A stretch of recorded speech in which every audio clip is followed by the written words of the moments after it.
ഞാൻ ഇവിടെ വണ്ടി ഉണ്ടായിരുന്നു. ഇവർ നടന്നു ഇവിടെ വന്ന് കൊച്ചിനെ കാണിക്കണ്ടേ? ഇപ്പോൾ കണ്ട വീഡിയോയിൽ ഉയർന്നു കേൾക്കുന്നത് വാഗ്ദാനങ്ങളും ആരോപണങ്ങളും ഒക്കെയാണ്.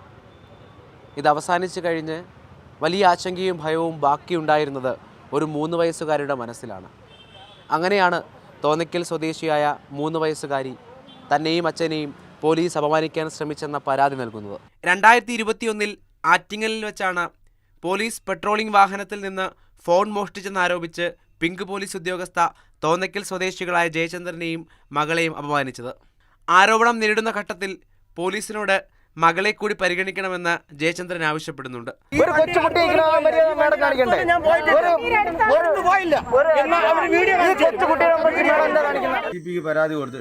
പരാതി കൊടുത്തപ്പോൾ ഹർഷദ അട്ടല്ലൂരിയെ ഈ കേസിന്റെ അന്വേഷണ ചുമതല ഏൽപ്പിച്ച് സെക്രട്ടറിയുടെ നടയിൽ ഒരു സമരം നടത്തിയ കൂട്ടത്തിൽ ഇത് മുഖ്യമന്ത്രിയുടെ ശ്രദ്ധയിൽപ്പെടുകയും നമ്മളെ അവിടെ വിളിക്കുകയും ചെയ്തു.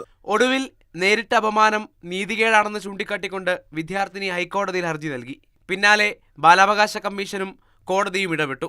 മാസങ്ങൾക്ക് ശേഷം നടുറോട്ടിൽ വെച്ച് അപമാനിച്ച CPO അവരോട് മാപ്പ് പറഞ്ഞു. ആരും പിന്നോട്ട് പോകരുത്, അതായത് മുന്നോട്ട് തന്നെ വരണം. നിങ്ങൾ കുറ്റം ചെയ്യില്ലെന്നുണ്ടെങ്കിൽ നിങ്ങൾക്ക് നീതി കിട്ടും. പൊതുവിടത്തിൽ വെച്ച് നഷ്ടപ്പെട്ടെന്ന് തോന്നിയ നീതി അങ്ങനെ പല ഘട്ടങ്ങളിലായി തിരിച്ചു വരുന്നത് പോലെ ആ അച്ഛനും മകൾക്കും തോന്നി. ആ പെൺകുട്ടിയെ എങ്ങനെ സാന്ത്വനിപ്പിക്കും? കേസ് പരിഗണിച്ചപ്പോൾ കോടതി ചോദിച്ച ചോദ്യമാണ്. ഒടുവിൽ നിയമങ്ങളും സംവിധാനങ്ങളും കരുതലായി ഒപ്പം എത്തിയപ്പോൾ ഈ നീതി അത് ചോദിച്ചു വാങ്ങിയതാണെന്ന ബോധ്യത്തിൽ ആ പെൺകുട്ടി പ്രതീക്ഷയോടെ തിരിഞ്ഞു നടക്കുകയാണ്. Rahul G Nath, Mathrubhumi news, Thiruvananthapuram.